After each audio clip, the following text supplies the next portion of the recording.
Hello everyone, welcome to Commerce Vault. मैं हूँ शौर्य Agarwal and in this video we are starting with the fifth chapter that is organizing. इस video में हम organising का meaning और उसका प्रोसेस डिस्कस करेंगे.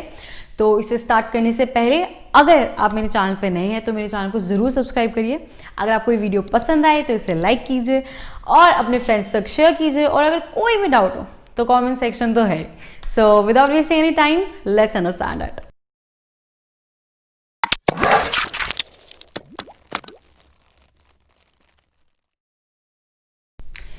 चैप्टर 1 में जब हमने फंक्शंस ऑफ मैनेजमेंट पढ़े थे तो हमने पढ़ा था कि 5 फंक्शंस हैं मैनेजमेंट के. First is planning, then organising, staffing, directing, controlling, right. तो सेकंड फंक्शन जो है मैनेजमेंट का वो क्या है हमारा, ऑर्गेनाइजिंग. तो इस चैप्टर में हम ऑर्गेनाइजिंग के बारे में ही पढ़ेंगे. उसका क्या मतलब है, क्या स्टेप्स हैं, क्या फीचर्स है, क्या इंपॉर्टेंस है, क्या टाइप्स हैं, ये सब चीज़ें. तो अभी स्टार्ट करेंगे मीनिंग से कि ऑर्गेनाइजिंग का क्या मतलब होता है. तो ऑर्गेनाइजिंग का मतलब हुआ टू ऑर्गेनाइज, ठीक है. ऑर्गेनाइज का मतलब हुआ जब चीज़ों को हम सिस्टमैटिकली अरेंज करते हैं या ऑर्डर में, उसको हम बोलते हैं ऑर्गेनाइज करना. तो ऑर्गेनाइज का क्या मतलब हुआ, टू अरेंज सिस्टमैटिकली और इन ऑर्डर, ठीक है. तो ऑर्गेनाइजेशन में ऑर्गेनाइजिंग का क्या मतलब हुआ. अब सपोज हमने प्लानिंग कर लिया, हमने डिसाइड कर लिया कि मैंने क्या काम करना है, कब करना है, कैसे करना है, किससे करना है, सब डिसाइड हो गया. अब उस काम को इम्प्लीमेंट करने की बारी है, एग्जीक्यूट करने की बारी है. तो वो एग्जीक्यूशन के लिए ना मुझे रिसोर्सेज की ज़रूरत है. मुझे रॉ मटेरियल भी चाहिए, मुझे मशीनरी भी चाहिए, मुझे टूल्स भी चाहिए, मुझे ह्यूमन रिसोर्स भी चाहिए. तो ये सब चीज़ें चाहिए मुझे उस काम को एग्जीक्यूट करने के, उस प्लान को एग्जीक्यूट करने के लिए. तो इन चीज़ों की प्रॉपर अरेंजमेंट को हम क्या बोलते हैं, ऑर्गेनाइजिंग. तो ये ऑर्गेनाइजिंग की ना डेफिनेशन है यहाँ पे. पर मैं चाहती हूँ इसको समझने से पहले आप एक एग्जाम्पल समझ लो. उस एग्जाम्पल में ना ये पूरी डेफिनेशन आपको समझ आ जाएगी. उसके बाद अगर आप रीड भी करोगे ना तो आराम से समझ आ जाएगा. तो पहले सुन लो, उसके बाद ये रीड कर लो, या फिर एनसीईआरटी तो है ही बेस्ट. तो एग्जाम्पल क्या है कि सपोज मेरा एक वड़ा पाव का स्टॉल है, ठीक है. मेरे को एक वड़ा पाव का स्टॉल एक्चुअली स्टार्ट करना है. तो मुझे बहुत सारी चीज़ों की ज़रूरत पड़ेगी. मुझे लैंड चाहिए, मुझे रिसोर्सेज चाहिए, जैसे मुझे पटेटोज चाहिए होंगे, मुझे पाव की ज़रूरत पड़ेगी, ऑयल की ज़रूरत पड़ेगी, स्टॉल की ज़रूरत पड़ेगी, ठीक है. मुझे पर्सनस की भी ज़रूरत पड़ेगी. तो ये सब चीज़ें मुझे चाहिए. तो सपोज मैंने सब चीज़ें, मैंने सारा प्लान कर लिया कि मैं एक पर्सन हायर करूँगी जो मेरा काम जो है वो थोड़ा बहुत करेगा. मतलब कि हम काम को डिवाइड कर लेंगे, वो कुछ काम करेगा, मैं कुछ काम करूँगी. तो मुझे एक पर्सन की ज़रूरत पड़ेगी उस स्टॉल के लिए. तो हमने डिसाइड किया कि मैंने उस पर्सन को बोला कि देखो मुझे सुबह 9 बजे मैं अपना स्टॉल ओपन करूँगी और उसके लिए मुझे आलू चाहिए, पटेटोज चाहिए, मुझे पाव चाहिए, मुझे ऑयल चाहिए. अगर मैं बल्क में ही ये सारा सामान ले आऊँ, मैं कोई 100 kgs पटेटोज ले आऊँ और 100 पैकेट्स पाव के ले आऊँ, तो वो एक दिन में तो यूज़ होंगे नहीं, 2 दिन, 3 दिन, 4 दिन में भी. बट अगर मैं इतना सारा सामान एक साथ ले आऊँगी तो बाद में क्या होगा, वो वेस्ट हो जाएगा, क्योंकि हम पेरिशेबल प्रोडक्ट्स हैं, ये ख़राब हो जाएंगे, ठीक है ना. तो ऐसा भी नहीं है कि मैं 1 kg एवरी डे लाऊँ, तो मेरे को रोज़ जाना पड़ेगा, उसका अलग से टाइम, एफर्ट्स, ये सब चीज़ें. और क्या पता कभी मैं बना रही हूँ उसकी कमी पड़ जाए. तो इन चीज़ों को ना प्रॉपरली ऑर्गेनाइज करना पड़ेगा. तो कैसे कर सकते हैं ऑर्गेनाइज. सपोज मैं उसको बोलूँ कि एवरी डे 9 o'clock मुझे यहाँ पे काम चाहिए, मुझे वेजिटेबल्स चाहिए, यहाँ पे जितनी भी है वड़ा पाव बनाने के लिए जो जो चीज़ें हैं वो रोज़ यहाँ पे आ जानी चाहिए. हम एक नंबर डिसाइड कर ले, क्वांटिटी डिसाइड कर ले, जैसे 5 kgs एवरी डे हमें लाना पड़ेगा, ठीक है. तो मेरे को नहीं जाना पड़ेगा पर्सनली, मेरे एफर्ट्स नहीं लग रहे हैं, मैंने उनको दे दिया काम, वो करके आएंगे, ठीक है. अब मैं सारा बर्डन उन पे भी नहीं डालना चाहती या सारा बर्डन खुद पे भी नहीं डालना चाहती. तो हम काम को डिवाइड कर लेंगे कि जैसे पटेटोज को फ्राई मैं कर लूँगी, तुम चटनी बना दो, या फिर मैं पाव्स को डिवाइड कर लूँगी, आप उसको ज्वाइन कर लो, पूरा वड़ा पाव बना दो उसमें. तो हम ऐसे ऐसे जो काम है हम उसको बांटेंगे और फिर करेंगे. अगर हम ऐसा नहीं करते हैं, अगर हम प्रॉपरली इन चीज़ों को ऑर्गेनाइज नहीं करते हैं तो क्या होगा, तो ऑब्वियसली मैस क्रिएट होगा. जैसे सपोज हमने नहीं डिसाइड किया कि पटेटोज कितने आएंगे और कौन लेके आएगा. तो नेक्स्ट डे क्या होगा, 5 kgs मैंने भी लिया है, 10 kgs उसने भी लिया. इवेंचुअली क्या हुआ, मेरे रिसोर्सेज वेस्ट हुए ना, मेरे को ही खर्चा पड़ा एक्स्ट्रा, मेरा मनी वेस्ट हुआ और साथ साथ वो खराब भी हो जाएंगे. तो इन चीज़ों को proper arrangement is what is organising. तो ऑर्गेनाइजिंग हम क्यों कर रहे हैं, ताकि कियोस ना क्रिएट हो और सारा काम स्मूथली ऐसे आराम से मक्खन की तरह हो जाए, तो दिस इज ऑर्गेनाइजिंग। तो क्या हुआ ऑर्गेनाइजिंग, अब इसे समझते हैं, आई थिंक आपको इजीली समझ आ जाएगा। तो ऑर्गेनाइजिंग एक लेमैन की लैंग्वेज में मैंने पहले ऊपर लिखा है, फिर एक डेफिनेशन मैंने नीचे रखी है। पहले एक सिंपल लैंग्वेज में समझते हैं। Organising is an activity to eliminate chaos and introduce a systematic functioning in an organization। तो जो ऑर्गेनाइजिंग है एक ऐसी एक्टिविटी, एक ऐसा प्रोसेस है जिसमें हम अपनी ऑर्गेनाइजेशन से मैस कियोस को एलिमिनेट कर रहे हैं, खत्म कर रहे हैं और सिस्टमैटिक फंक्शनिंग ला रहे हैं। जब हमने सारी चीज डिसाइड कर ली कि आपने ये काम करना है, मैंने ये काम करना है, तो उससे डुप्लीकेशन ऑफ वर्क नहीं होगा, मेरे रिसोर्सेज वेस्ट नहीं होंगे, तो कियोस एलिमिनेट होगा और सिस्टमैटिकली मेरी ऑर्गेनाइजेशन फंक्शन करेगी। अब डेफिनेशन क्या है? Organizing is a process of establishing authorities, dividing workloads, assigning duties, responsibility, grouping tasks and allocating resources। अब क्या बोल रहे हैं कि ऑर्गेनाइजिंग एक ऐसा प्रोसेस है, ये बहुत इजी डेफिनेशन है सबसे पहली बात, और कंप्लीट डेफिनेशन है, काफी इजी है, और अगर आप करोगे तो यही डेफिनेशन लेना। तो क्या है ऑर्गेनाइजिंग? ये एक ऐसा प्रोसेस है जिसमें हम अथॉरिटीज को एस्टैब्लिश करते हैं। अथॉरिटीज क्या हुई? पावर, राइट, ठीक है। तो जैसे सपोज मैं उस पर्सन को जिसको मैंने हायर किया है, मैं उसको ये राइट देती हूँ, ये पावर देती हूँ कि आप मार्केट से जाके वेजिटेबल्स परचेज कर सकते हो, तो ये क्या हुई? अथॉरिटी, ठीक है। तो हमने क्या किया? अथॉरिटी स्टैब्लिश की। Second is dividing workload. अब मैं सारा काम उस पर नहीं डाल सकती, सारा काम अपने पे नहीं डाल सकती, हमने डिवाइड किया काम को कि थोड़ा काम आप करोगे, थोड़ा काम मैं करूंगी। तो एक ऑर्गेनाइजेशन में सिर्फ एक पर्सन नहीं काम करता है, बहुत सारे लोग हैं, और काम भी थोड़ा नहीं होता, बहुत सारा काम है। तो अगर हम सारा काम एक पर्सन पे ही दे देंगे तो उस पर कितना बर्डन पड़ जाएगा। तो हम क्या करते हैं, ऑर्गेनाइजेशन क्या करती है, प्रॉपरली ना काम को डिवाइड कर दी, वर्कलोड को डिवाइड कर देती है, ताकि सब थोड़ा थोड़ा काम करे, और उससे क्या होगी? हमारी ऑर्गेनाइजेशन में स्पेशलाइजेशन आएगी। फिर है असाइनिंग रिस्पॉन्सिबिलिटीज। रिस्पॉन्सिबिलिटी का मतलब है ड्यूटी, किसी को ड्यूटी देना, हमने ड्यूटीज असाइन की होती है। जैसे ऑर्गेनाइजेशन में ना वो जॉब डिफाइन कर देते हैं कि आपका ये काम है, ऐसे करना है, इतनी आपकी अथॉरिटी है, आपको इस टाइम पे आना पड़ेगा। ये सब चीज़ें हम, जो ये काम होता है, जो जॉब डिज़ाइन करते हैं, जो पूरा हमने जॉब की हमने लिखना है कि क्या क्या काम है, ये ऑर्गेनाइजिंग में ही होता है। फिर है, जैसे इसकी एग्जाम्पल हम ले सकते हैं, जैसे मैंने उनको बोला 9 o'clock वेजिटेबल्स आ जानी चाहिए, तो ये क्या थी? ड्यूटी थी उनकी। फिर है ग्रुपिंग टास्क, टास्क को हमने करना है। Then is allocating resources. अब काम को करने के लिए मुझे रिसोर्सेज की जरूरत पड़ेगी ना, तो उनको इकट्ठा करना भी किसका काम है? ऑर्गेनाइजिंग का काम है। और ये सब चीजें हमने कैसे करनी है? एक ऑर्गेनाइज्ड मैनर में, एक सिस्टमैटिक मैनर में करनी है, ताकि मेरी ऑर्गेनाइजेशन में chaos नहीं हो। अब स्टार्ट करते हैं ऑर्गेनाइजिंग के प्रोसेस से कि क्या प्रोसेस है। तो इस प्रोसेस में टोटल 4 स्टेप्स हैं। इजी प्रोसेस है, काफ़ी जल्दी समझ आ जाएगा, ज़्यादा टाइम भी नहीं लगेगा। तो 4 स्टेप्स हैं। फर्स्ट स्टेप से स्टार्ट करते हैं, जो है identification and division of work. तो हम क्या कर रहे हैं?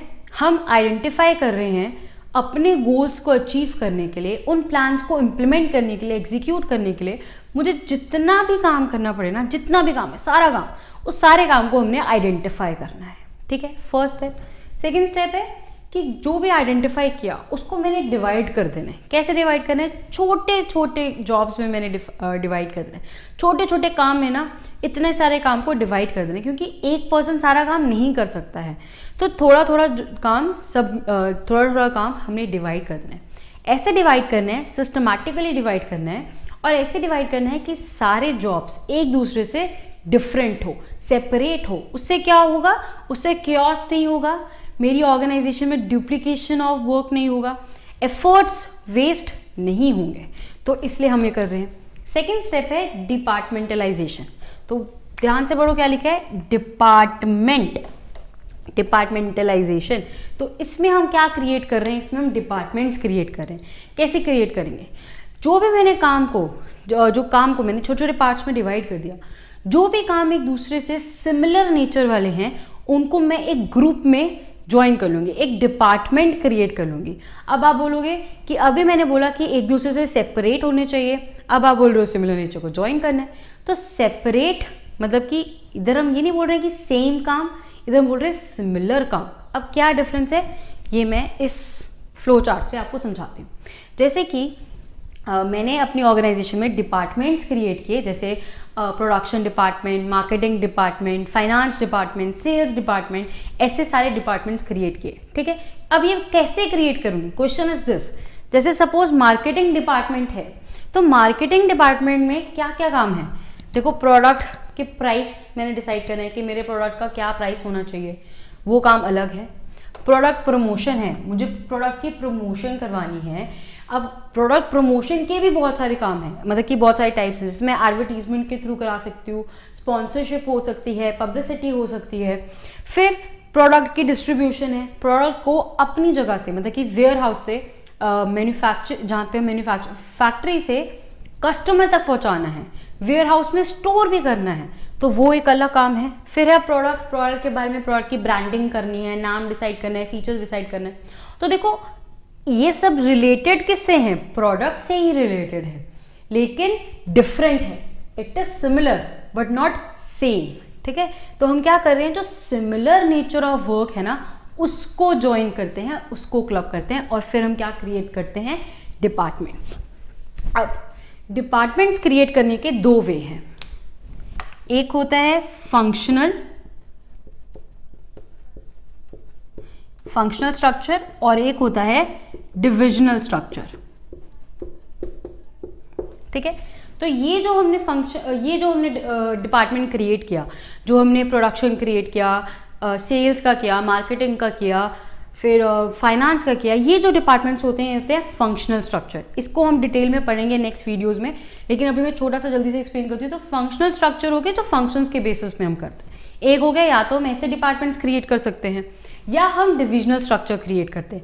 डिविजनल कैसे हो गए, जब सेपरेट बिजनेस यूनिट्स हो, डिविजन्स हो, उनको, जैसे नॉर्थ, ईस्ट, वेस्ट, साउथ, ये अलग अलग डिविजन हो गए। नॉर्थ डिवीजन अलग हो गया, साउथ डिवीजन अलग हो गया, वेस्ट डिवीजन अलग हो गया, ऐसे हमने डिविजन्स क्रिएट कर दिए। या अपने प्रोडक्ट्स के बेसिस पे, जैसे सपोज एक ऑर्गेनाइजेशन ढेर सारे प्रोडक्ट्स में डील करती है, तो वो अलग अलग प्रोडक्ट लाइन बना देगी। जैसे कि एग्जाम्पल ले लो कॉस्मेटिक्स की, तो लिपस्टिक वाला अलग होगा, आईलाइनर्स वाला अलग होगा, ठीक है ना। ऐसे ऐसे हमने अलग डिविजन्स क्रिएट किए, तो वो हुआ हमारा डिविजनल स्ट्रक्चर, ठीक है। फिर ये हमने क्या किया, छोटे छोटे काम में डिवाइड किया, फिर उनको ग्रुप कर दिया जो सिमिलर नेचर है, तो हमने डिपार्टमेंट्स क्रिएट कर दिए। थर्ड हमारा स्टेप है असाइनमेंट ऑफ ड्यूटीज। अब मेरी ऑर्गेनाइजेशन में जितनी भी जॉब्स हैं, उन सभी जॉब्स को डिफाइन करने की बारी आ गई। अब मैंने उन सभी जॉब्स में बताना है कि आपने एक्चुअली में काम करना क्या है। जितने भी डिपार्टमेंट्स, जितनी भी जॉब, सबको बताना है कि आपके क्या क्या काम हैं, ठीक है। हमने सारी उनकी ड्यूटीज़ जो हैं असाइन करनी है, उनके काम असाइन करने हैं। हम कैसे काम देंगे उन्हें, हम ऐसे काम देंगे जो उनकी नॉलेज के अकॉर्डिंग हो, जो उनकी एक्सपीरियंस के अकॉर्डिंग हो, उनकी क्वालिफिकेशंस के अकॉर्डिंग हो। अब जो काम एक सीईओ करेगा और जो काम एक ब्लू कॉलर वर्कर करेगा, they are totally different works. हम एक ब्लू कॉलर वर्कर को सीईओ का काम नहीं दे सकते हैं। तो हमने क्या करना है, काम, ड्यूटीज जो हैं वो असाइन करनी है on the basis of nature of work. Work का नेचर कैसा है, उनकी क्वालिफिकेशंस क्या है, उनका एक्सपीरियंस क्या है, इन सब के बेसिस में। अब एग्जांपल ले सकते हैं, जैसे प्रोडक्ट के प्राइस हमने डिसाइड करने हैं, हम उनको सब कुछ बताएंगे कि हमारी ऑर्गेनाइजेशन की स्ट्रैटेजीज क्या है, ऐसे हमने प्राइस डिसाइड करना है, ये है, हमने कॉम्पिटिटर्स का देखना है, जो भी देखना है हम सब कुछ उनको बता देंगे कि आपने क्या क्या काम करना है, ठीक है। अब अगर हम इनको काम दे, जो प्रोडक्ट प्राइस मैनेजर होगा उसको मैं काम दूँ फाइनेंस का, तो वो कर पाएंगे नहीं। तो हमने ड्यूटीज़ जो हैं, जितना भी काम है, ऐसे असाइन करना है जो उनकी क्वालिफिकेशन वगैरह से रिलेटेड हो। फिर फोर्थ स्टेप है एस्टैब्लिशिंग रिपोर्टिंग रिलेशनशिप। सब कुछ कर दिया मैंने, सबको बता दिया कि आपने क्या क्या काम करना है। अब मेन काम आता है उनको रिस्पॉन्सिबिलिटी और अथॉरिटी देने का। तो अगर आपको याद हो chapter 2 principles of management, Henry Fayol का प्रिंसिपल अथॉरिटी एंड रिस्पॉन्सिबिलिटी, क्या बोला था उन्होंने कि अगर आप किसी एम्प्लॉय को रिस्पॉन्सिबिलिटी देते हो, उसको उतनी अथॉरिटी भी दो। अगर आप किसी को अथॉरिटी देते हो तो उसको उतनी ही लेवल की रिस्पॉन्सिबिलिटी भी दो। तो जो अथॉरिटी एक सीईओ की होगी, जो रिस्पॉन्सिबिलिटी एक सीईओ की होगी, वो सेम नहीं होगी जो एक लोअर लेवल मैनेजर की होगी, है ना। तो सबकी डिफरेंट होती है। तो बस यही है कि यहाँ पे हमने क्या करना है, अथॉरिटी और रिस्पॉन्सिबिलिटीज जो है वो हमने असाइन करनी है, एस्टैब्लिश करनी है। साथ ही साथ हमने रिलेशनशिप भी इस्टेब्लिश करना है। कैसा रिलेशनशिप, सुपीरियर सबऑर्डिनेट, क्या बोलेंगे इसको, सुपीरियर सबऑर्डिनेट रिलेशनशिप। एग्जाम्पल ले सकते हैं, जैसे कि एक डिपार्टमेंटल हेड है, उनके सुपीरियर कौन होंगे, जो डिपार्टमेंटल हेड है उनके सुपीरियर कौन होंगे, टॉप लेवल मैनेजर्स, जो हमारे सीईओज हो गए, एग्जीक्यूटिव्स हो गए जो हमारे, ठीक है। और उनके सबऑर्डिनेट कौन होंगे, मतलब उनके नीचे कौन काम करेंगे, कौन करेंगे, जैसे कि प्रमोशनल मैनेजर हो गया, ठीक है। तो ये हमने क्या इस्टेब्लिश किया, रिलेशनशिप इस्टेब्लिश किया कि जैसे कि अगर कोई भी प्रॉब्लम होती है, सपोज कोई प्रमोशनल मैनेजर कोई मिस्टेक करता है, तो वो किसको जाके रिपोर्ट करेगा, हम क्या इस्टेब्लिश करें, रिपोर्टिंग रिलेशनशिप्स, वो किसको जाके रिपोर्ट करेंगे, वो जाके करेंगे अपने डिपार्टमेंटल हेड को जाके बताएंगे, और फिर डिपार्टमेंटल हेड किसको रिपोर्ट करेंगे, वो गए हमारे टॉप लेवल मैनेजर्स। तो इनको बोलते हैं superior subordinate relationship. Last step में हम क्या क्रिएट कर रहे हैं, सुपीरियर सबऑर्डिनेट रिलेशनशिप। तो इधर सुपीरियर कौन हुआ, ये, सबऑर्डिनेट कौन हुए, ये, तो ये कर रहे हैं। तो दैट्स इट गाइस, यही था हमारा प्रोसेस ऑर्गेनाइजिंग का। तो बस एक क्वेश्चन है कि अगर हम ये अच्छे से करते हैं, प्रॉपर्ली ऑर्गेनाइज करते हैं, तो क्या होगा, क्या होगा, मुझे कमेंट सेक्शन में जरूर बताना। So that's it, thank you so much guys for watching it.